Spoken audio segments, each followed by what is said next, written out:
Party की बैठक में शिरकत करने के लिए आया तो मुझे शाम को बताया गया कि मीडिया वाले बड़े बेसब्री से इंतज़ार कर रहे हैं। मेरा कोई रूटीन कार्यक्रम मीडिया से मिलने का नहीं था, लेकिन आप लोगों की आतुरता देख करके मैंने कहा एक बाइट ज़रूर दे दूंगा। मित्रों, आज मैं सुबह से पार्टी के राजस्थान के वरिष्ठ नेताओं के साथ चुनाव प्रक्रिया की दृष्टि से जो हमारी योजनाएं बनी हैं उसकी बारीकियों के बारे में चर्चा करने के लिए आया था।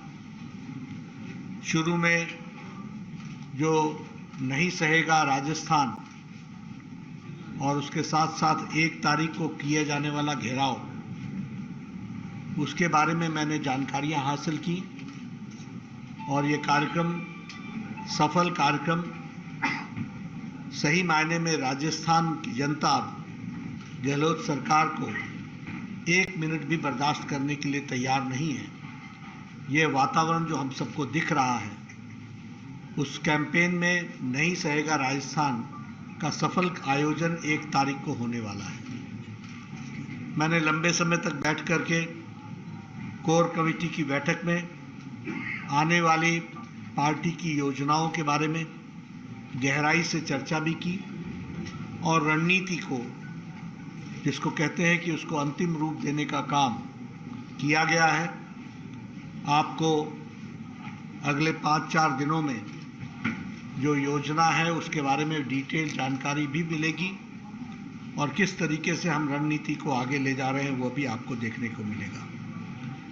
मैं आश्वस्त हूं कि आने वाले समय में विधानसभा के चुनाव में एक तरफा आशीर्वाद राजस्थान की जनता भारतीय जनता पार्टी को देने वाली है और इसके साथ साथ 2024 में हमारी लोकसभा में क्लीन स्वीप के लिए लोग आतुर बैठे हैं, ऐसा मैं आश्वस्त हूं। जिस तरीके का मैं वातावरण देख रहा हूं, आदरणीय प्रधानमंत्री जी की नीतियों के कारण जो साधारण व्यक्ति का सशक्तिकरण हुआ है, गांव, गरीब, वंचित, पीड़ित, शोषित, दलित, हमारा युवा भाई, हमारा किसान भाई, हमारी माताएं बहनें, इनका जो सशक्तिकरण हुआ है उसको भली भांति राजस्थान की जनता ने समझा भी है और जाना भी है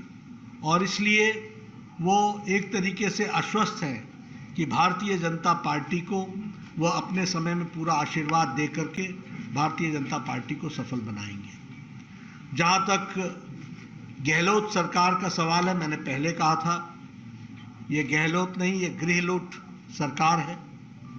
ये घर को लूटो और दिल्ली के आकाओं को खुश करो। हर स्तर पर भ्रष्टाचार है। आजकल लाल डायरी की खूब चर्चा है। आप सबके ध्यान में आया होगा कि किस तरीके से जब पाप का घड़ा भरता है तो वो इस तरीके से उजागर होता है और भ्रष्टाचार स्पष्ट रूप में हम सबको देखने को मिल रहा है। महिला उत्पीड़न लगभग अगर हम देखें तो 18 से 19 रेप केसेस हर दिन रिपोर्ट हो रहे हैं। लगभग 7 से 8 मर्डर्स रिपोर्ट हो रहे हैं।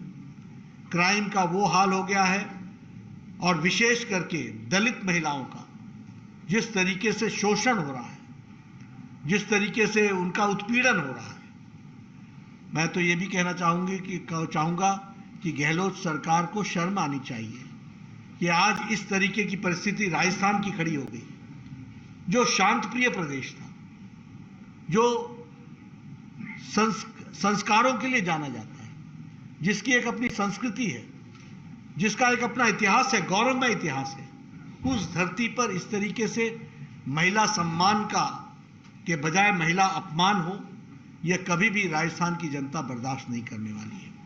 और इसीलिए हमारे ध्यान में भी आया है कि लगभग 24,000 से ज़्यादा महिलाओं के साथ दुष्कर्म रिपोर्ट हुए हैं।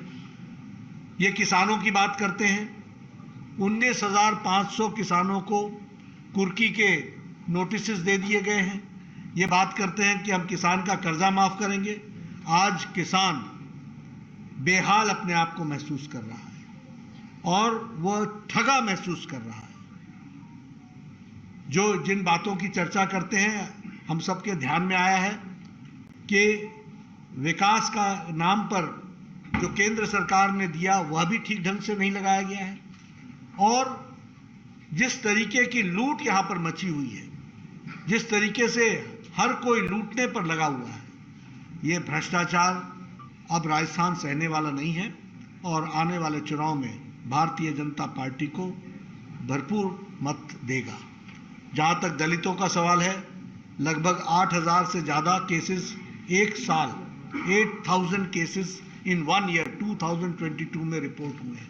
ये दलितों की स्थिति है। युवा का जो स्थिति है वो हम सबको मालूम है।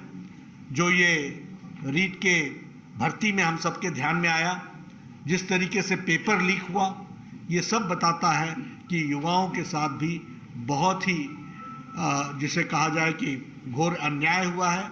वो ठगा महसूस कर रहा है और आतुर है कि कब वो गहलोत सरकार को उखाड़ फेंके और भारतीय जनता पार्टी की सरकार बनाए।